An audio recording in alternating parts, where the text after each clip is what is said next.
വീട്ടിലിങ്ങനെ ഇരിക്കുന്ന ഭാര്യ, ആ ഭാര്യ ഭർത്താവ് പോയിട്ട് കുറച്ച് കാലമായി. അങ്ങനെ കാലം കഴിക്കാൻ പാടില്ല. ഞാനത് 2 ദിവസം അശ്ലീലവും അശ്ലീലവും പറയുമ്പോൾ പറയാൻ വിചാരിച്ചൊരു കാര്യമാണ്. പക്ഷെ എന്നോടും ആ സമയത്ത് സമയം കിട്ടിയില്ല.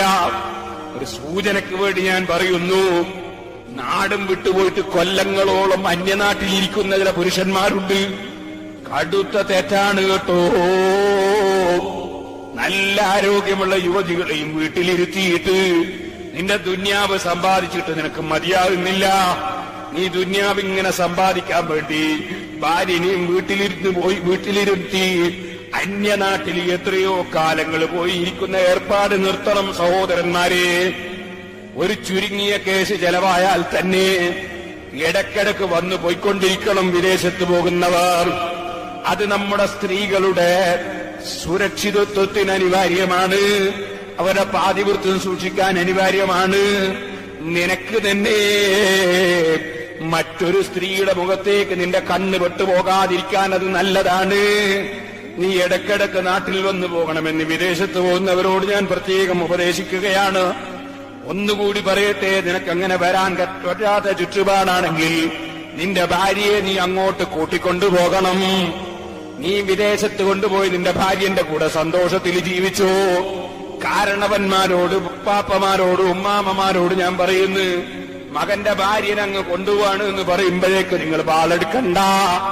നിങ്ങളെപ്പോഴേക്ക് പ്രശ്നം സൃഷ്ടിക്കണ്ട. ഓ കൂട്ടിക്കൊണ്ടുവന്നാ ഓന് എന്ന് ചോദിക്കണ്ട. ഭാര്യനെ നിന്റെ മകനെ കൊണ്ട് പെണ്ണിനെ കെട്ടിച്ച് നിന്റെ വീട്ടിൽ അടുക്കളപ്പണിക്കല്ല, അതുപോലെ തന്നെ നിന്റെ വീട്ടിൽ അടിച്ചു വാരാനല്ല. അതിന് നീ ജോലിക്കാളെ നിർത്തിക്കോ. അതേസമയത്ത് ചെറുപ്പക്കാരന്റെ ദീന് രക്ഷിക്കണം. നിങ്ങളെ മക്കള് നരകത്തിൽ കിടന്നുരുളുന്നതാണോ നിങ്ങൾക്ക് താല്പര്യം? നിങ്ങളെ മക്കളെ ഭാര്യമാർ കുറച്ചു ദിവസം കഴിയുമ്പോ സ്വന്തം മക്കളെയും വിട്ട് ഇറങ്ങിപ്പോകുന്നതിലാണോ നിങ്ങൾക്ക് താല്പര്യം? ഓ സഹോദരന്മാരെ, കാരണവന്മാരെ, വിദേശത്ത് കൂടുതൽ നിൽക്കുന്ന മക്കളോട് നിന്റെ ഭാര്യയെ നീ അങ്ങ് കൂട്ടണമെന്ന് ഉപദേശിക്കേണ്ടത് നിങ്ങളാണ്. അത് പറഞ്ഞു കൊടുക്കേണ്ടത് നിങ്ങളാണ്. അതിനെതിരെ സംസാരിക്കേണ്ടവരല്ല നിങ്ങൾ. ഞാൻ പ്രത്യേകിച്ചും ഉമ്മമാരോട് ഉപദേശിക്കുകയാണ്, അതുപോലെ പ്രായമുള്ളവരോട് ഉപദേശിക്കുകയാണ്. ഇതുപോലെ ചെറുപ്പക്കാര് ഹലാലായ നിലയ്ക്ക് ഭാര്യമാരുമായി സല്ലപിക്കുമ്പോഴും സന്തോഷിക്കുമ്പോഴും ചിരിക്കുമ്പോഴും അവര് പരസ്പരം ബന്ധപ്പെടുമ്പോഴും അവര് റൂമിലേതെങ്കിലും സമയത്ത് ഇരിക്കുമ്പോഴും നീ എന്താ എടുത്ത് കളിച്ച് കെട്ടുന്നാണോ എന്ന് ചോദിക്കുന്ന ചില ഉമ്മമാരുണ്ട്. ആ നിലയ്ക്ക് അതപ്പതിച്ചു പോകരുത് ഉമ്മമാരെ. മറിച്ച് ചെറുപ്പക്കാർ അവരുടെ യുവത്വമുള്ള സമയത്ത് ഹലാലായ വഴികൾക്ക് നിങ്ങൾ സൗകര്യം ചെയ്യണം. രക്ഷിതാക്കളോടൊരു ഉപദേശം കൂടി ഞാൻ ഇടക്കങ്ങ് പറയട്ടെ. ചെറുപ്പക്കാരായ ആൺകുട്ടികളുണ്ടെങ്കിൽ അതാ നിന്നോട് അനുയോജ്യമായ വിവാഹാലോചന വരുമ്പോ നീ അവിടെ തെങ്ങിന്റെ എണ്ണം നോക്കാതെ, കാറിന്റെ പവർ നോക്കാതെ, അറയുടെ ഉഷാറ് നോക്കാതെ, പണത്തിന്റെ മുമ്പിൽ നിന്റെ മകനെ പണയം വെക്കാതെ, ദീനുള്ള കുടുംബത്തിൽ നിന്ന് വിവാഹാലോചന വരുമ്പോ നിന്റെ ചെറുപ്പക്കാരനായ മകനെ കൊണ്ട് വിവാഹം കഴിപ്പിക്കണം.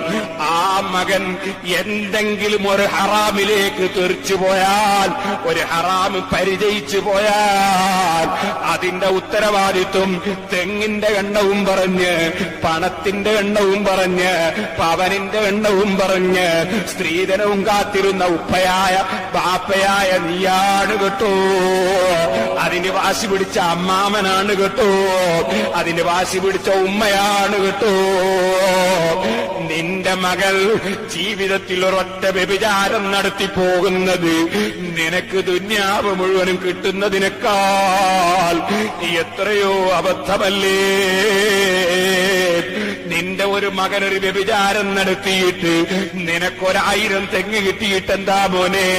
നിനക്കൊരായിരം പവന് കിട്ടിയിട്ടെന്താ മോളെ? മറിച്ച് നിന്റെ മകനൊരു ഹറാമ് ചെയ്യാതെ, നരകത്തിന് കാരണമാകാതെ, ചോദിക്കട്ടെ, നിന്റെ മകനെ ഈ ദുന്യാവിലുള്ള തീയിൽ ഒരു 5 മിനിറ്റ് കിടത്തും.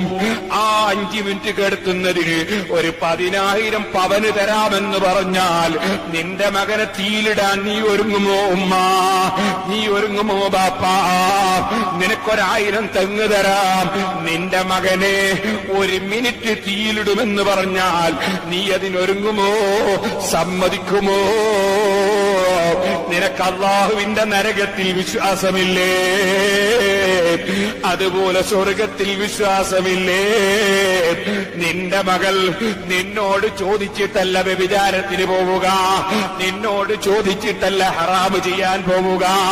നിന്റെ മകനെ നീ അതാ വിവാഹപ്രായമെത്തിയിട്ട് വിവാഹം കഴിപ്പിക്കാതെ നിർത്തിയാൽ അവൻ ഹറാമിലേക്ക് പോയി, അവൻ തീ കുണ്ടാരത്തിൽ നിന്ന് എഴിയുമ്പോ ബാപ്പനെ ലാനത്ത് ചെയ്തില്ലേ? ബാപ്പയായ നീയും ഉത്തരവാദിയായില്ലേ? ഈ താഴ്ന്ന ദുന്യാവിനോടുള്ള പ്രേമം മനസ്സിന്റെ ഉള്ളിൽ പറിച്ചെറിയേണ്ട കാലം കഴിഞ്ഞില്ലേ? ഏത് മനുഷ്യനും ഈ ഭൂമിയിലുള്ള ജീവിതം അവസാനിക്കുന്ന ജീവിതം അല്ലേ? അതുകൊണ്ട് സഹോദരന്മാരെ, ഏത് രംഗത്തും അള്ളാഹുവിനെ ഭയപ്പെട്ട് ജീവിക്കണം കേട്ടോ.